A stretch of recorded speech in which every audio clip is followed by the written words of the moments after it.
Please welcome Sherry Panzer-Wolf, Columbia College class of 1990. Hello, everyone, and welcome to tonight's Alumni Talk, Crisis and Community, the Importance of the Core Curriculum in Times of Turmoil. I am Sherry Panzer-Wolf, class of 1990, and the president of the Columbia College Alumni Association. I am so excited to introduce the first Alumni Talk of this academic year. We designed this series to keep alumni informed about current challenges that Columbia is currently facing. Tonight's topic is both timely and important. The campus climate has sparked a lot of raw emotions and brought forth important conversations regarding freedom of speech, anti-Semitism, civil discourse, as well as the future direction of Columbia. As we all have experienced, the core curriculum is at the heart of the student academic journey at Columbia College. Columbia created its core curriculum in the aftermath of World War I, and in the century that followed, the core evolved considerably, often in response to crises on campus and in the wider world. The core is meant to inspire and provoke curiosity and better prepare us to think critically, listen to other viewpoints, and engage in dialogue that helps us grow. Is that happening in the classroom today? Tonight, we will explore how these required courses prepare students to grapple with the challenges of an ever-changing world, which we are seeing play out on our campus today. We are thrilled to have in conversation tonight Larry Jackson, director of the core curriculum, and Sara Just, a senior executive producer of PBS NewsHour Productions. Sara Just graduated from Columbia College in 1988 and also completed the Sulzberger Leadership Program at Columbia's Journalism School. I have been following her illustrious career over the years from ABC News to her current role as a WETA Senior Vice President and Executive Producer leading PBS NewsHour and other productions across its platforms. Sara is the recipient of 16 Emmy Awards, 6 Peabody Awards, numerous other broadcast and journalism awards, and in 2018, she received Columbia's John Jay Award for Distinguished Professional Achievement. Larry Jackson is Associate Dean of Academic Affairs and Director of the Witten Center for the Core Curriculum at Columbia College, where he also teaches literature humanities, contemporary civilization, music humanities, and his own course in comparative literature called Justice Now. Larry has a PhD in philosophy, and prior to Columbia held positions at the New School, NYU, and the City University of New York. Larry has been leading the core for 5 years now. He is extremely engaging, energetic, and passionate about the core, as you will see tonight, and I'm sure we will all be learning a lot. But before we begin, I did just want to give you a few instructions regarding Q&A. If you do want to participate in Q&A, during the discussion, please enter your question, include your graduating year, put it in the Q&A box at the bottom of your screen. Your entry will only be visible to the facilitator, and if your question is selected, we will ask it on your behalf. Please submit questions at any time throughout the presentation. Again, we are extremely fortunate to have these two distinguished experts with us tonight, and I will now turn it over to Sara for this critically important conversation. Sara? Thanks, Sherry. Thanks so much for having me here tonight. I'm very excited to have this conversation with Professor Jackson and with all of the alumni who are here.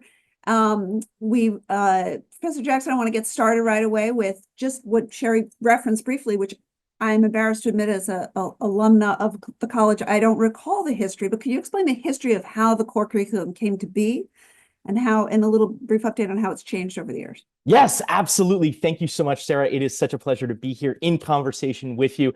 Thank you, Sherry, for that wonderful introduction, which hit many of the notes that I hope we will be able to return to in our conversation this evening. And I want to just thank everybody who is here. I want to thank alumni for your continued engagement with the core. This is a community endeavor. It's a community that begins in small classrooms with conversations about texts that students are reading in literature humanities, and it expands across generations. And we literally could not do what we are doing without the support of alumni like those of you who are out there today. So Thank you so much for being here and for your continued engagement with and interest in the core. I love talking about the history of the core curriculum. It is an exciting history, in my opinion. It is a history that says a lot about educational values and philosophies, and also tells us something about the history of this country. So, Sarah, I actually want to go back even further. The core begins in 1919. I want to actually just say something quickly about what education, higher education in America was like before that. So starting in the 17th century, higher education in the United States is largely focused on training young men for the clergy. And then a big shift happens around the American Civil War, and we get the emergence of the modern research university. We're now talking about specialized experts who are training students in their fields. And there's a huge debate taking place early in the 20th century among educational reformers. John Dewey, great philosopher who taught at Columbia, is at the heart of many of these conversations. And Columbia seems to be moving towards the research university model. The university actually offers its first PhD in 1875. It's a PhD in mining, interestingly enough. And Nicholas Murray Butler, who becomes the president of the university in the early 20th century, actually is considering a plan for several years, early in the 1900s, to reduce the undergraduate education to just 2 years so that students can move immediately into the study of a professional discipline. This plan is ultimately abandoned. It's put on hold partly because of US entry into the First World War. And during the First World War, Butler, the president, still president at this time, is a huge proponent of US entry into the war. And the university begins to offer a course to the Student Army Training Corps, which was a predecessor to the Reserve Officer Training Corps, ROTC. And it was called War Issues. And the idea was to try to help soldiers understand what was at stake in the First World War. As the war winds down, the faculty who were more critical of Butler's emphasis on professional education, as well as his enthusiasm for US involvement in the war, see an opportunity to transform this course, this war issues course, into a class about peace. And what they're really interested in is the kinds of civil conflicts that we face in a democratic society. So they launched the core in 1919. It's a single course at that time. It's called Contemporary Civilization. That's the oldest of the 5 courses that we have in the core curriculum. And it's not only the beginning of the core at Columbia, it's really, in my view, the beginning of an entirely new era in higher education in America. Dean Frederick Woodbridge, who was dean of Columbia College at the time, really stated that the intention of the college in creating this course was to really create a new model of education for students, one that doesn't just train them to become specialists in a professional field, but helps them to understand the root causes of phenomena in the world, that helps them engage with different perspectives, that gives them an opportunity for free exploration and discovery. And they use the term liberal arts, a term that had been around for a very long time. But what they're really focusing on is the development of a kind of open-mindedness and tolerance and a real appreciation for pluralism. And the sense that the founders of this curriculum had in 1919 is that those were the skills and those were the competencies or capacities that students needed to have to face an uncertain world. Professor Jackson, thanks. I'm going to get to questions from our audience that have been submitted to me in advance, as well as while we're in communication here. So just a reminder, please enter those questions if you'd like for Professor Jackson on the Q&A box below. But talk a little bit about what sort of has been the elephant in the room for a lot of Columbia alumni and thinking about conversations like this. And that's how protests on campus that were so disruptive in the spring, for sure, and upsetting to so many people. How is the core curriculum faculty and the communication, and as you said, the small classrooms, able to allow conversation around the similar issues around the protests, or was it just simply separate what was happening outside the classroom, what's happening inside the classroom, and how is it now on campus? Yeah. Thank you very much for that question. So let me just say a little bit more about what the core is today, having said what it was in 1919 when it was a single course. We're now talking about 5 courses: art, humanities, contemporary civilization, Frontiers of Science, our newest course, now 20 years old, Literature Humanities, and Music Humanities. Among those 5 courses, we have more than 5,000 enrollments per semester in 250 sections with 200 faculty teaching in 28 departments. So this is a massive community-wide endeavor. And the folks who are teaching in this program are deeply committed to the project, and they are deeply committed to teaching, to being in the room with students, having conversations about the topics that they're addressing in their classes.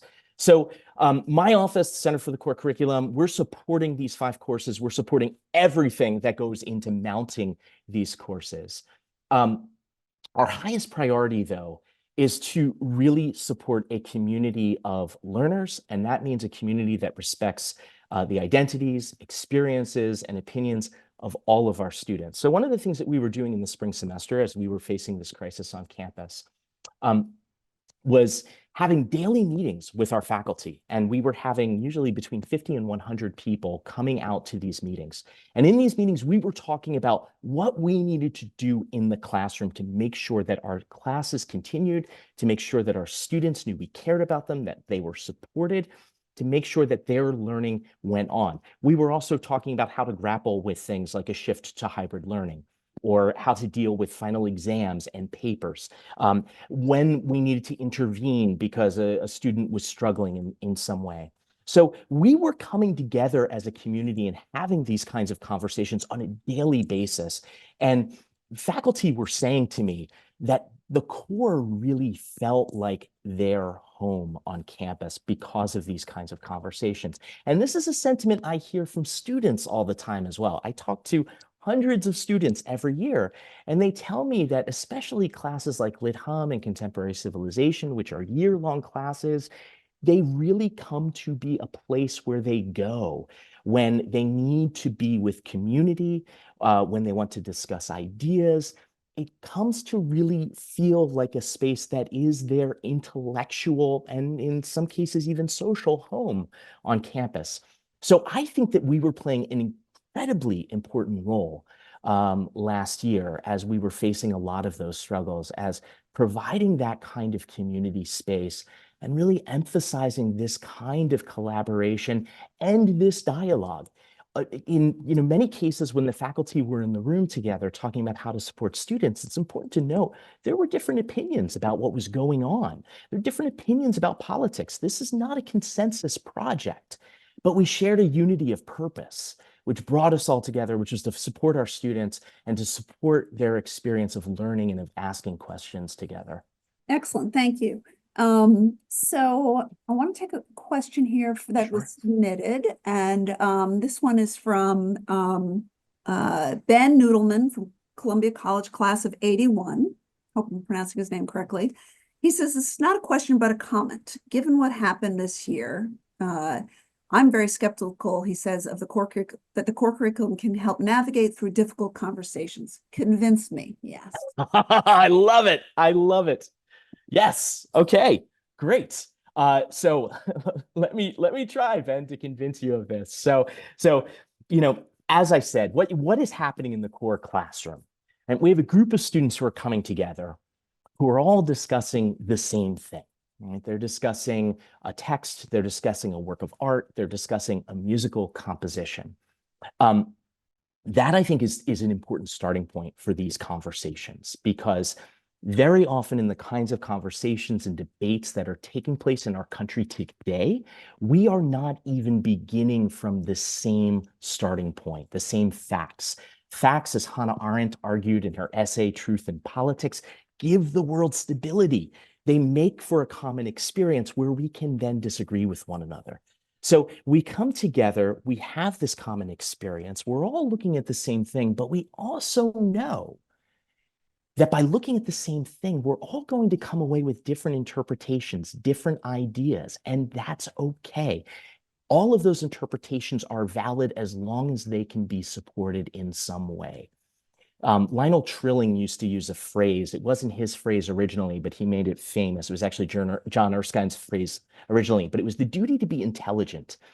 And I like to alter that a little and talk about a duty to be intelligible, which is to say that we have to make ourselves intelligible to one another. It's not enough in the core classroom to say, oh, I don't like this musical composition, or oh, I don't like this work of art, or this book is rubbish. We have to actually make intelligible our responses to these works. Now, let me go a little further with this and say then that students are not only encountering different perspectives, different ideas, that they're encountering different opinions in the classroom. They're learning to disagree with one another. They're also learning about the complex and often contentious history of a number of the ideas that we encounter in the text. I'm teaching contemporary civilization this year, and we just finished Plato's Republic. It's a text about justice. And when you read this text, you see that there's no agreement among the characters in this text, Socrates and his interlocutors, about what justice is. And so we see that there's disagreement about these concepts. We see that there's a long history to these concepts. We're going to return to the concept of justice in Aristotle, in Augustine, in Hobbes, Locke, and Rousseau. We're going to come back to this again and again and again. And so students are now also starting to understand the historical development of these ideas. So they're disagreeing with one another. They're starting to appreciate the complexity of the ideas that they're going to be encountering in the world. And let me make one more point, which is that through the study of literature, philosophy, art, and music, I think the most extraordinary thing that happens is that we are transported into the lives and the experiences of people who are different from us, from different eras, from different cultures. And that's I describe that as moral imagination. It's a little different from empathy. And that enables us to recognize the humanity of people that we disagree with, people whose choices we may not approve of. So it's the combination of all of these factors. It's being able to disagree. It's being able to listen to opinions that are different from our own. It's being able to place ourselves in the experience of other people. And it's being able to understand the long, contentious, complex history of ideas like justice, freedom, equality, you name it. All of those things, I think, prepare us for the kinds of contentious debates that are happening politically outside the classroom. That's excellent. Before I get to some of the questions that are coming in now, I wondered if you could just explain a little bit about how you and your colleagues have changed the reading list among the core. I mean, you mentioned texts now for CC that we all read. We all read. But I was surprised when we spoke about how often you said it has changed. Can you tell us a little bit how often it's changed? And are some texts that are just always on the list? And, I mean, of course, in that century of time between 1919 and the present, we've seen some major changes to the history of the core curriculum, to the content of the core curriculum. Literature humanities is added in 1937. Art humanities and music humanities are optional courses that are added at that time. They become required courses in 1947. And then we have Frontiers of Science joining the core in 2004. Those are the big changes. These courses, though, have never been locked. They've never been fixed in any way. Literature humanities since 1937, more than 150 texts have been read in that course. Only 3 have been on the syllabus every single year: Homer's Iliad, Dante's Inferno, and the Oresteia by Aeschylus. Those are the only 3 that have been read every year. And you would be surprised how late some of the real, what we might think of as the real stalwarts on this curriculum have actually been added. The Odyssey, for instance, by Homer is only added in the 1960s. Contemporary civilization went from being a social science course, which was reading texts that were written by Columbia faculty, to the course that it is today, where it's a history of ideas that begins in the ancient world and moves into the present. Today, our practice is to have a triennial syllabus review for these courses. So every 3 years, a committee of faculty who are teaching the courses regularly is formed. That committee usually has about 7 people on it, representing different departments, different areas of expertise. And they begin a discussion, they begin engagement with their colleagues. Usually surveys are sent around, usually meetings are held to find out what's working, what's not working, what faculty think we need to add, what we might need to cut from the syllabus. And then after weeks and weeks and sometimes months of deliberations, that committee proposes a revised syllabus to everyone who has taught the course in the last 5 years and is still affiliated with the university. It's usually about 150 people per course. And then there's an up or down vote on the syllabus revision. So we're about to go through this process with music humanities and with contemporary civilization this year. We just went through the process with literature humanities last year and with art humanities the year before. Frontiers of Science is slightly different. They're actually always, as scientists, they're always experimenting. So they're making revisions every single year to that course. Excellent. And you said you do not consider this a great books curriculum. Yeah, yeah. Great books is actually a very specific phrase, which is connected to Columbia. It was a guy named Mortimer J. Adler, who was a student at Columbia in the 1920s. And Adler actually rested his notion of the great books on a very specific philosophical idea, which was the idea that human nature never changes. And if human nature never changes, there is a fixed canon of books that can help us understand the perennial questions or the perennial problems of the human condition. When literature humanities, so you see the names in Butler Library, for instance, names that were chosen by Nicholas Murray Butler himself and added to that library in 1934. Not a single one of those authors was read in the core in 1934. It wasn't until 1937 that some of them, when literature humanities was added, some of them were then read in the core. So, it's not a list that is set in stone by any means. And when the course was created in 1937, literature humanities, they very specifically avoided the phrase great books because they did not want the course to have a fixed canonical syllabus. They wanted the syllabus to evolve and to change in various ways. Contemporary civilization, I think, even more than literature humanities, is clearly not a great books course. If you look at the readers, the contemporary civilization from 1946 until about 1968 had readers that were published by Columbia University. They were used at many different universities. And if you look through those readers, I'm obsessed by them. I love to look through them. They're amazing. And, they have excerpts from Hegel and Plato and Aristotle, but then they also have excerpts from Mussolini's speeches or Hitler's speeches or Stalin and Lenin and Mao. The intent was not to give students the impression that they were studying great books. Nobody considered these great books. Nobody should consider them great books. But the intent was to expose students to the problem of totalitarianism in the middle of the 20th century and to understand how totalitarianism might relate to the history of philosophy and some of the philosophical ideas that they're encountering elsewhere in the course. So I think the really important thing to emphasize is that when we are reading books in the core, we're not reading them because we endorse them. We're reading them because they are occasions for thinking. They provide us with opportunities to challenge our own views and opinions, to understand ourselves in various ways. We're not dismissing them either, but we're engaging with them critically, engaging them in conversation.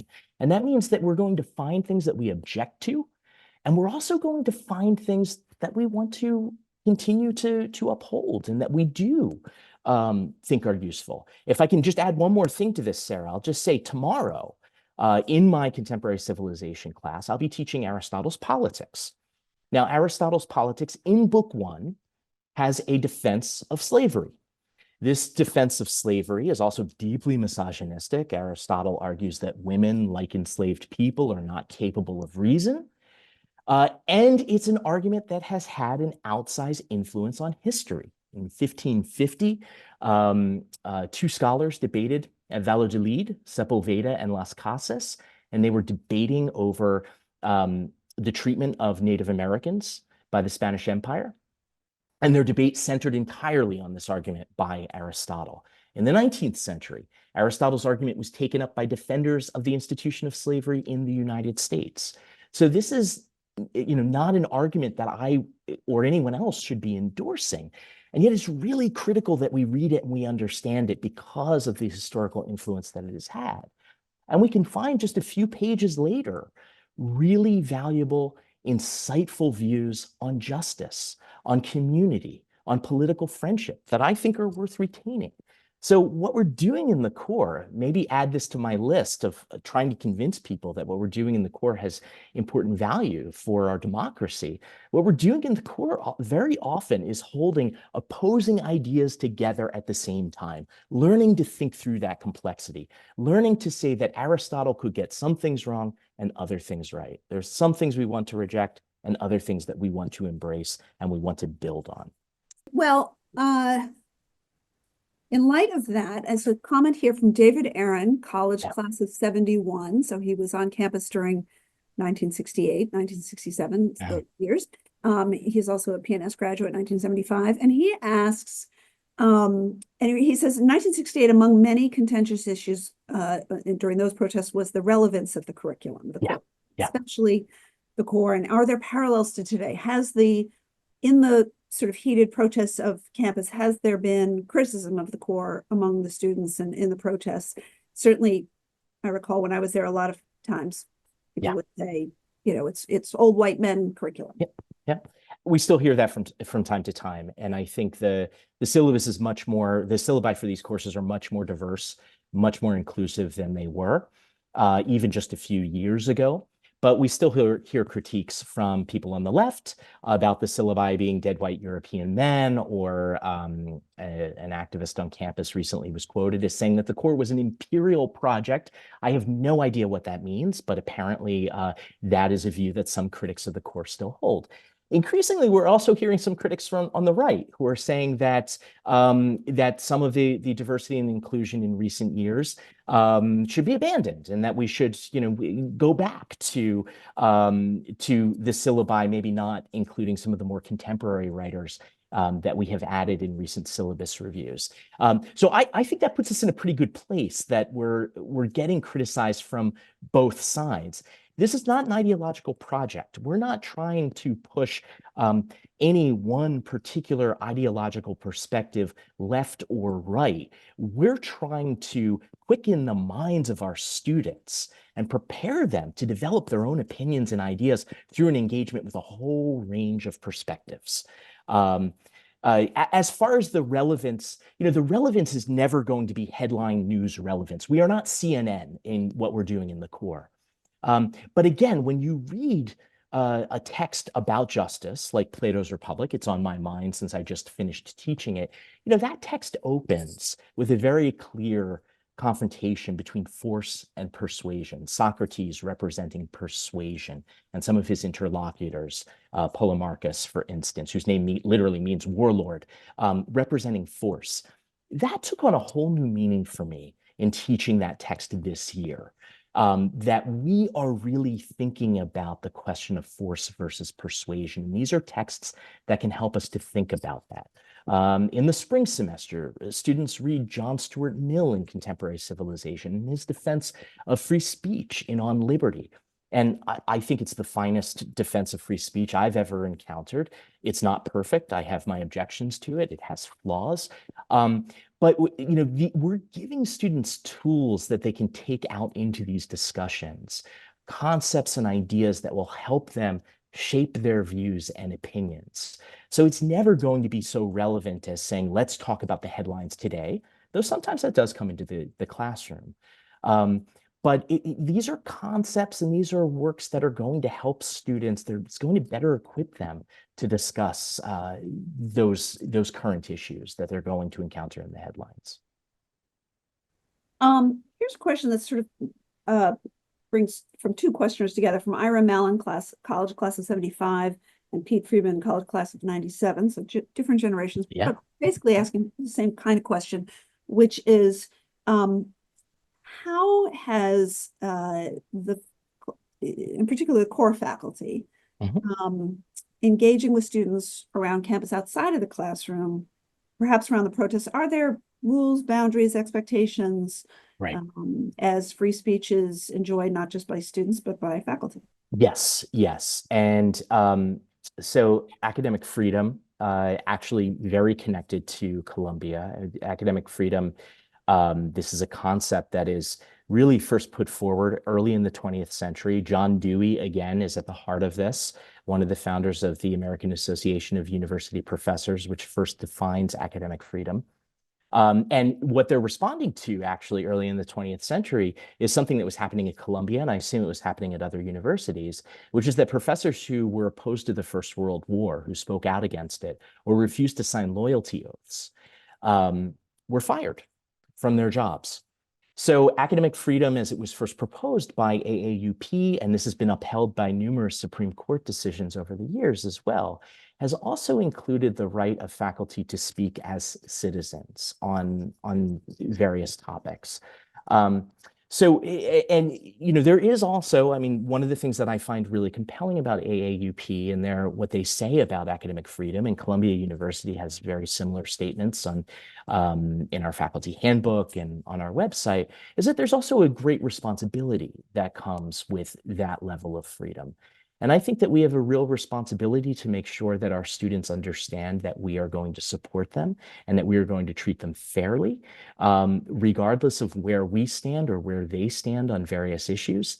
I think when we go into the classroom, we have a responsibility to make sure that we are exposing students to a wide range of perspectives. I know that many of us in teaching always try to offer views that are contrary to our own in the classroom, and to really encourage students not merely to mimic their professors and their peers, but to develop their own ideas, to think for themselves. So that's really crucial.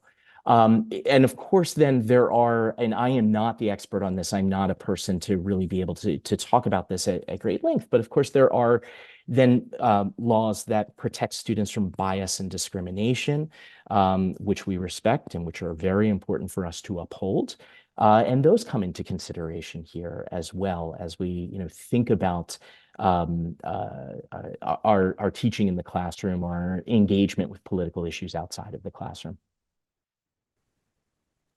So the next question, I'm going to kind of merge again a couple of different questions that have come in, including from Esther Chung, who has 3 degrees from Columbia, from college class of 87, and PNS and School of Public Health, 91, as well as, now I've lost track, but another question that came in, and which is basically, we hear so much about this generation of college students being very, very sensitive, snowflakes. They need safe spaces and trigger warnings to avoid being traumatized in the classroom. Is that your experience with this generation of Columbia students or previous generations? And are there any differences you can see?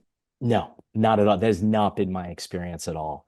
I have so much respect for our students, and they wow me and they amaze me all the time. I think this generation is under a tremendous amount of academic and social pressure. It's actually an excellent op-ed in today's New York Times about careerism and its detrimental effects on student learning and well-being, and just how competitive the process has been, not only to get into a good school, but then to get the right internships and to get the right career after school. So I think this competitiveness does put a lot of pressure on our students. And I think it's compounded by social media. Every failure, every success is now on social media, is broadcast to everyone. In spite of those pressures, the vast majority of the students that I work with, and I work with many, many, many students, I think they are representative of the majority. They are resilient, they're open-minded, and there is a basic decency that they possess that I think it's really important to note. Let me just give a quick example. I had a student come to my office recently. I was so struck by this encounter. Again, this is just a recent one. This is not necessarily an outlier. This was a young woman who's an immigrant. And while I was talking with her, she said to me, I used to be really dismissive of Trump voters. And she said, I'm an immigrant. I thought that all Trump voters must be racist who hated immigrants. And now I realize through my experience in the Corps that I need to be open to their experiences and to their perspectives and opinions. And I need to try to understand where they're coming from and why they're voting the way they do and why they believe what they do. And that was after only a few sessions of contemporary civilization that she was saying that. I see that kind of thinking all the time among our students. And I want to add, I see it also among our faculty all the time. I mean, I think that there are a lot of worries out there today about our students and about our faculty, which are often based just on a small number of cases of outliers. The vast majority of my colleagues, again, are people who are deeply committed to teaching, deeply committed to supporting their students, and deeply committed to an exchange of ideas and opinions and not imposing their own views. Let's get back to specific texts. I'm wondering are there any that are currently in the curriculum that you think are often the most challenging for students today as they relate the literature, the writings to today's challenges? One of the things that I see, Sarah, is that for years, students will read texts and they will, we won't hear any concerns or any complaints about those texts. And then something happens in the world. And suddenly what might have been intellectual discomfort for students starts to feel like something a lot more threatening or a lot more painful. So we've seen this, we saw after the murder of George Floyd, we were seeing this with Black students on campus. About a year after that, as we saw a rise in hate crimes against Asian Americans in New York City and other places in the United States, we were hearing this also from Asian American students. And of course, in the last year, we've heard from Jewish students about concerns encountering anti-Semitism in the texts, in the core. And these are realities of these works. I mean, these are works that help us understand the history of stories and ideas in Western civilization. And as I said earlier, that includes some great ideas and it includes some terrible ideas as well. And it would be dishonest simply to scrub the terrible ideas from these texts and only read the good parts. I mean, we have to try to do both simultaneously. So this is, I think, a real challenge to us in teaching and in being in the classroom. And it's why it is so important that we are very clear about this project and what it means, what it stands for, that to read a text is not to endorse it, but it is to engage critically with it. And again, engaging critically doesn't mean just throwing it out or canceling it or censoring it either. It means really challenging some of the ideas and also discovering things that we appreciate and value. It's also really crucial that we create classroom spaces where everybody feels welcome, everybody feels like they are part of this community, and they really feel that there is respect and there is care. One of the things that I have found is that very often there seems to be this tendency to try to pit those who support free speech against those who support, let's say, something like civility or mutual respect. I don't think that those ideas need to be antithetical to each other. I think that what we do in the classroom actually is to bring those ideas together. And when we create a space in which there is mutual respect and there is civility, and there is support for one another, that very often what we see is the ideas flow freely because people feel that they can exchange these ideas and they feel that they can share their opinions. Tell us a little bit more about Art Hum and Music Hum, and how those two courses have rubbed up against sort of issues of the modern day. Yeah, that's a great question. So as I mentioned, those courses actually have their genesis in 1937 as an optional course, which was tacked onto literature humanities as an optional second year. And they become requirements in 1947. So they're first offered during the Depression, as we're seeing the rise of fascism in Europe, and they become requirements in 1947. Why is that? Well, Meyer Shapiro, who was a major figure in the development of art humanities, I think gave one of the finest defenses of the arts and of culture in a democracy. it's important to remember that in the Cold War, one of the battlegrounds between democracy and Soviet communism was culture. It was the arts. And Shapiro said that a healthy democratic society is a society that makes good art. Why? Because we make good art when we are able to express ourselves, when we have personal freedoms, and when we respect one another as citizens, as neighbors, as community members. And so we submit our ideas and our creations to one another for judgment. So I really see those courses as being part of that important democratic project. And just like Lit Hum, just like contemporary civilization, there's a kind of autobiography of ourselves that we grasp through these works. So I taught music humanities for the first time in the spring semester. And I'm trained as a philosopher. So, okay, you can understand why I teach CC. You could sort of understand why I teach Lit Hum. Philosophers do a lot with literature. Why on earth was I teaching music hum? Well, I used to be a jazz musician years ago. So I spent a lot of time talking about jazz. And one of the things that really started to emerge from our class is that we started to see the ways in which the music of the mid-20th century, jazz, and the influence that it starts to have on more popular forms of music also begins to shape the ways in which we understand ourselves, the kinds of identities that we have today. So I think that these courses are every bit as crucial, every bit as valuable as Lit Hum and CC if we're talking about this as a project that really is focused on education in the service of democratic life. And to that end, how about Frontiers of Science, which really for me and for many of us on this call wasn't part of the course. Frontiers of Science is an extraordinary course. And it is an interdisciplinary science course. There are 4 units. We are celebrating the 20th anniversary of this course. The earliest attempts to include science in Columbia's core curriculum actually go back to 1934, and every effort failed until 2004.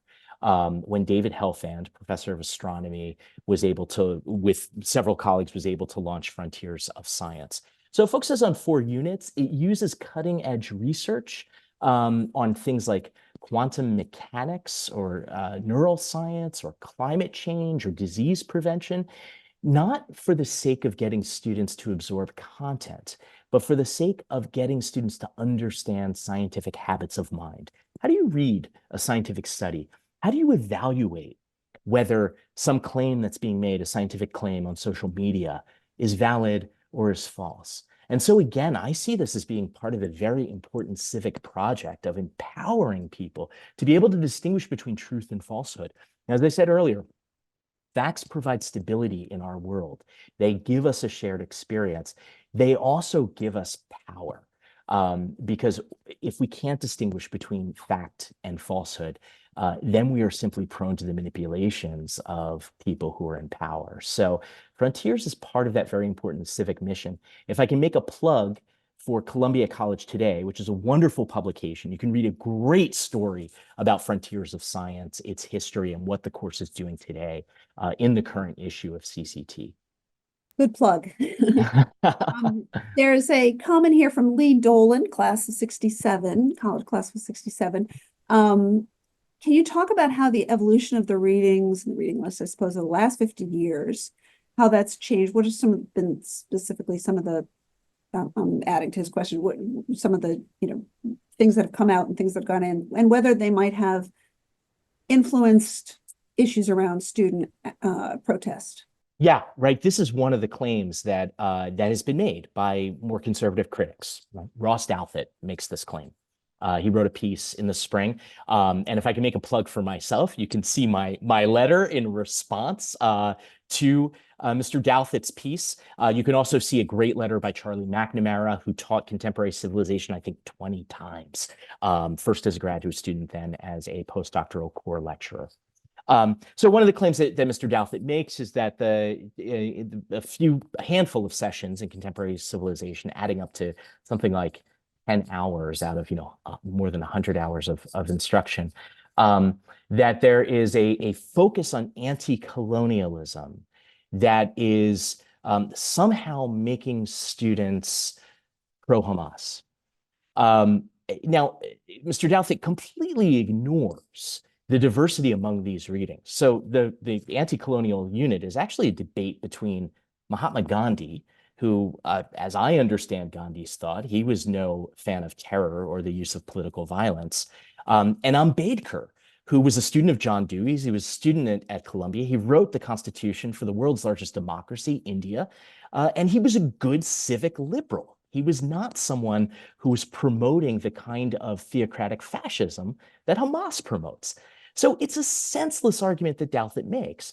Douthit then, I think, notes that we teach Fanon's The Wretched of the Earth in contemporary civilization. Well, Fanon has been taught in contemporary civilization since the 1960s. So if Fanon has all of a sudden made students pro-terror, which I don't think is what's happening, why wasn't it happening 20 years ago, 30 years ago, when Fanon was also being read in the core?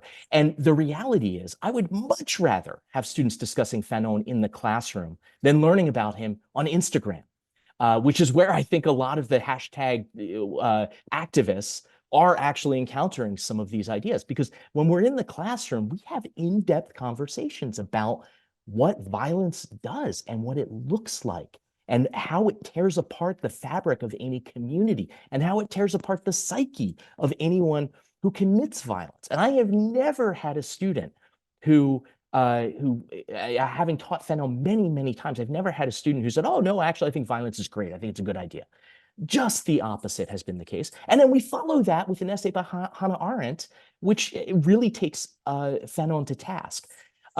So I do not buy the argument that recent additions to the core are in some way indoctrinating students, in some way making them soft on terror. There is simply no evidence of this. And as I said earlier, the loudest people who are out there are also the loudest critics of the core. So show me the evidence when students start coming forward and saying, yes, we're becoming pro-Hamas or we're becoming Maoists because of something that we've read in the core, then we can talk. But for right now, there is no evidence that is the case. And I'm sorry, Ross Douthat used to be my favorite columnist for the New York Times. I disagree with him on many, many things, but he was always my favorite. So I felt very betrayed by this. So that's why you're hearing this kind of emotion in my response to him. So this question comes from Bernice Tsai. Oh, hello, Bernice. Class of 96. She says she would love to hear you talk about how the core can be a vehicle for cross-campus dialogue to mend some of the wounds and feelings of separation that exist today. How can we lean into the core as a strength of the university? Yes. In college. Yes. Yeah. So and this is partly a response to the last question as well. I mean, let me also just note, just as a reminder, there are 17 schools at Columbia. Most of them are not doing the core, 37,000 students. Most of them are not going through the core. Nevertheless, I think that we can play a really important part in trying to heal some of these wounds. What I see happening right now, I'm going to use an old-fashioned phrase here, if I may, Sarah, which is civic virtue. And civic virtue is the set of skills and the forms of excellence that are needed for democracy, for self-government. And they include things like listening. They include things like being able to persuade other people, being able to imagine the experiences of other people, all the things that I was talking about earlier. And I think that our students are really getting that in our courses, and I think they're really developing it. And then they're stepping outside the classroom, and they're stepping into a very toxic political environment. Our students today did not invent polarization. We invented polarization. Our students have inherited it. And the reality is that what our students see as a model for political participation is shouting slogans, it's accusing opponents, it's calling names, it's tweeting, in 120 characters or however many it is these days, I don't know, right? We need to help them see that there are other forms of political engagement and conversation and dialogue that we can be having. So what I've become very interested in is the idea of a third place. This is a term I take from sociologists. Sociologists have talked about the third place, home, workplace. Third place is the cafe. It's the bowling league. Robert Putnam's book on bowling alone is a great example of these kinds of third places. We need something like that. We need to be able to foster spaces where students feel that they can disagree with one another and they can participate meaningfully in real political discussion using some of the norms and some of the skills and habits and practices that they first encounter in the core curriculum. We need to create that space where they're getting a little bit of support from us before they're going out into, that empty, vast wasteland of political recrimination and attack. So I've become very interested in partnering with projects that are taking place on our campus right now and in trying to foster more of those projects that try to extend the work that we're doing in the core. One of them is a project with the Trust Collaboratory called Listening Tables, where faculty are actually sitting at tables hosting discussions about contentious political issues. I've met with some students who have been setting up some of these projects on their own, and we're doing all we can to try to elevate and to try to support some of those projects. And then I'll also mention our Theater of War collaboration. So this is an organization that we have worked with in the past. Theater of War stages readings, usually of ancient Greek tragedies, but they've done Shakespeare, they've done lots of different literary works, which are then followed by discussions. So we did one of these in February, and Kurt Roloffs and my good friend John Vincenti were both there. Kurt and John, if you're out there, also hello to you too. But we had actors, including Jeffrey Wright, reading from book 6 of Homer's Iliad. This is where Hector encounters his son Astyanax. And then there was a reading from The Trojan Women by Euripides, which tells of the actual collapse of Troy, the enslavement of the women, and the murder of Hector's son Astyanax. It is devastating.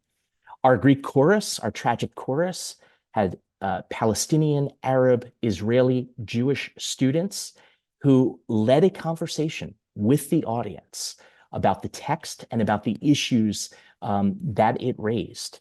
And it was, again, it was not about consensus, it was not about agreement, but it was about recognizing the experiences and the perspectives of people that we disagree with. So we need to foster more of those spaces. And that's what we're working on right now in the core, trying to elevate those kinds of projects and trying to expand those kinds of projects to build that bridge between the classroom and the polis or the public square. Excellent. Well, as we wrap things up here, I have one last short question. Yes. Short-ish question that perhaps I think if anyone else on this call is like me, you just want to go back to college tomorrow, go back to campus tomorrow and enroll in. We have our mini cores. We have lots of events that we're doing for alumni. So please sign up for those things because we love talking with you and hearing about your experiences and continuing to learn with you. Excellent. Well, that was actually a question of from Riley Shue, college class of 24, so very recent alumnus about that, and where can we find some of that? And then the one last thing I thought was so nice, Dr. Aaron, who had a question earlier, said he wants to just make a comment on relevance. We can perhaps leave it here. He says, I was amazed that few people saw the parallels, yes, when he was in school, between the U.S. and Vietnam and Thucydides' description of the invasion of Syracuse. For what it's worth, I think that CC and humanities had far greater impact on my life as a physician than any of the science courses I took, or even all of them put together. Mm-hmm. So that's a lovely comment. I love that. Thank you for that. And I hear that over and over and over again from our alumni. Excellent. So this is not just me talking. And so there are some programs that connect to Columbia alumni. Yes, absolutely. We try to do 3 mini cores every year. So we've got one which is coming up. It might be full at this point, but we'll have a couple more later in the year. So we've got Richard John actually doing a mini core on freedom of speech. We're hoping to have Ruben Gonzalez, who is the current chair of Frontiers of Science, do something on the sciences. And I forget off the top of my head what the third one is, but it's probably art or music. So we do those. We're also very interested in doing lectures, talks on various topics, getting our faculty to relate the core to different events. So we're working on trying to develop some programming around that with our partners in CCAA on the intellectual programming committee there. I'm hoping that we can actually do another partnership with Theater of War and actually do a Theater of War performance and discussion specifically for alumni. So, and we're working on also ways of trying to bring alumni and students together around some of these projects and events. So stay tuned for all of that. And go to I don't have the link off the top of my head, but wherever information is being sent out to alumni, you will be able to find some of this information. Thank you, Larry. And thanks to all of you for the great questions. I'm sorry we couldn't get to all of them. I want to turn it over now to Dara Marmon, Columbia College class of 95, who will wrap things up for us tonight. Thank you so much. On behalf of the Columbia College Alumni Association and all of the participants on this call, whether you were asking questions or just listening to a stellar conversation, thank you to Sara and Larry for this evening's talk on the core curriculum and how it continues to underpin an atmosphere of inquiry and discussion on campus and an atmosphere in which students can learn to have difficult conversations civilly. As Sara said, I'm Dara Marmon. I'm Columbia College class of 1995. I'm a member of the Columbia College Alumni Association. I'm the co-chair of the Class Agents Program, which is the alums who show up in your inbox asking for donations. Giving Day is October 1st. I'm also a member of the Intellectual Program Committee, which is just an amazing way for alumni of any year to re-engage with the university, with the professors. I'm signed up for the core curriculum mini core course as well. So my heart really belongs to the core. I would like to say that I really appreciated hearing the discussion about how the core continues to create a home and a forum for students to explore differences of opinion. And they've been doing this past, present, and future. It harkens back to the impetus for the creation of the core. And I love the idea that the core lives and breathes and it evolves and it has continued to evolve since its creation. To Larry's point, if you wish to get involved in any way, shape, or form with the Columbia community, please reach out to ccalumni@columbia.edu. And once again, thank you all for spending part of your evening with us. Have a very good night.